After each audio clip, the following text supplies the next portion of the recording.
अच्छा, मीनवाइल एक स्टॉक लेकर आई है अब आप मोबीक्विक का। और अब मैं आपको बताता हूँ क्यों इस समय मार्केट का कॉन्फिडेंस इतना ख़राब है। अब मोबीक्विक कहने को इसका आईपीओ का प्राइस था 279 रुपीज़ पर शेयर।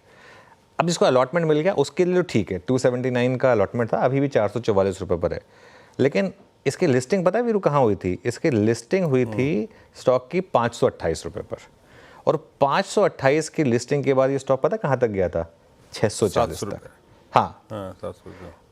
तो अच्छा 640। हाँ, हाँ, तो पता है क्या होता है, ये इतना इसमें मतलब अब मार्केट का ऐसा फेज आ जाएगा, किसी को शायद पता नहीं था, लेकिन तकलीफ क्या आ गई थी, हम एक ऐसे फेज में आ गए थे। इसी कैटेगरी में वारी एनर्जीज था। ये जो कुछ आईपीओस को, देखिए मैं तो एक आईपीओ पर खैर अपना व्यू देता ही नहीं हूँ, क्योंकि मेरा तो ये मानना है कि स्पेशली हम जिस फेज है ना, हम मार्केट के जिस फेज में हैं, 75% से 85% तक आईपीओज इवेंचुअली लोगों का पैसा गंवाएंगे, क्योंकि हम उस फेज में इतने जब आईपीओज आते हैं, एक के बाद एक, दिन में 3 आईपीओ, दिन में 4 आईपीओ।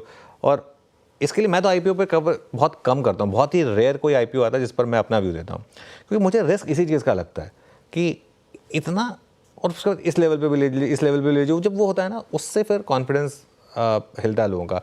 अब देखिए, अगर आपने लिस्टिंग के बाद कभी भी लिया है इसको, आप पैसा लूज़ कर रहे हैं। प्री आईपीओ इन्वेस्टर पैसा बना के निकल जाते हैं, सारे के सारे आजकल ज़्यादातर ओएफएस होते हैं, या कुछ लोग लिस्टिंग के बाद के पॉप में निकल जाते हैं। फंस जाते हैं जो थोड़ा सा लिस्टिंग वाले, जिनको आईपीओ में नहीं मिलता या प्री आईपीओ में नहीं मिलता, वो लिस्टिंग वाले दिन लेकर या उसके बाद के मूव में फंसते हैं, वो फंसे रह जाते हैं और उनको फिर उनका प्राइस नहीं मिलता वापस। ये स्टोरी कई आईपीओ के साथ रिपीट हुई है और आगे भी होती रहेगी।